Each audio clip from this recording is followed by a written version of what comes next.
ay laging nakikipaglaban ang pamahalaan sa mga krimen, lalo na sa iligal na droga. At nitong 2025, iyan pa rin ang tinutukan sa Eastern Visayas. Ang mga kwento ng pagsubok at pagsulong, ihahatid sa atin ni Don Kirk Requiez. Epektibo ang naging kampanya ng Police Regional Office 8 para bumaba ang kriminalidad sa Rayon 8, pati na rin ang kampanya para mawala na ang presensya ng mga teroristang grupo. Una na dito ang ginawang kaliwat-kanang buy-bust operation ng kapulisan at mga operatiba ng PIDEA para masawata ang iligal na droga at pagkasira ng buhay ng mga gumagamit nito.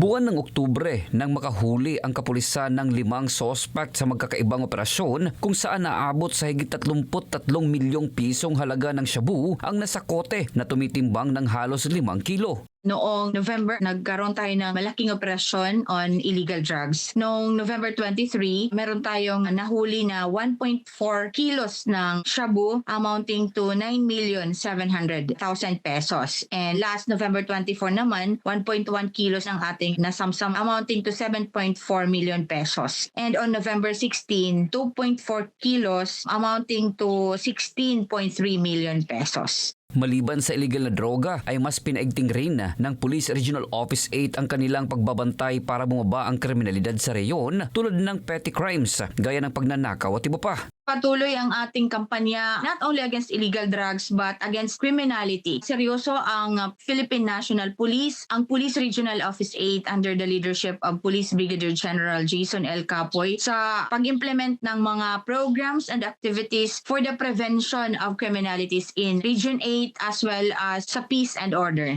Maliban dito, naging malaking usapin rin ngayong taon ang pamamaril sa self-confessed drug lord na ngayon ay alkalde na ng bayan ng Albuera na si Kerwin Espinosa. Nangangampanya si Espinosa sa nasabing bayan noong Abril nang bigla itong barilin at tamaan sa kanang bahagi ng kanyang katawan. Maliban kay Espinosa ay sugatan rin ang kapatid nito at isang minor de edad. 7 mga pulis naman na naka-assign sa panahon na iyon sa Ormoc City Police Station ang naging persons of interest sa nasabing pamamaril. Patuloy pa rin na isinusulong ang kampanya laban sa iligal na droga.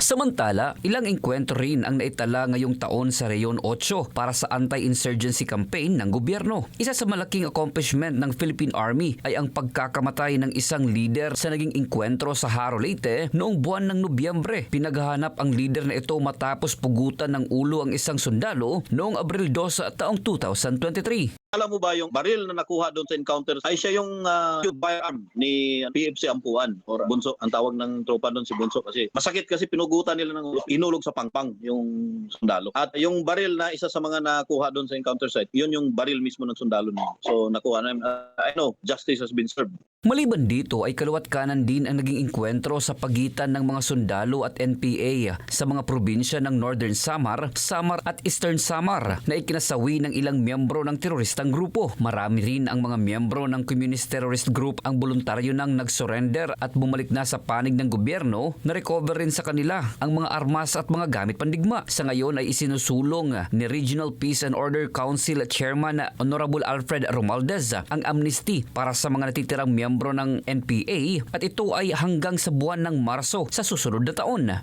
Yung mga hindi pa nag-a-apply ng amnesty, please do so. I will help you. Let's fix this. We cannot keep killing each other. Ayusin na natin to. Matuto na tayo. Huwag na tayo magpagamit sa iba-ibang tao na yan kasi minsan yung ingay-ingay na yan para lang makaupo sa 2028. Ganun naman lagi nangyayari eh. Dahil rito, tinawag na matagumpay ang kampanya ng PNP at AFP kontra terorismo, kriminalidad at illegal na droga ngayong taong 2025. Paiigtingin pa nila ang pagtutok laban rito hanggang sa tuluyang mabura ang presensya ng teroristang grupo, krimen at illegal na droga sa rehiyon. Para sa PRTV Year-End Report, ako si Dan Kirk Requiez, nagseserbisyo para sa Pilipino.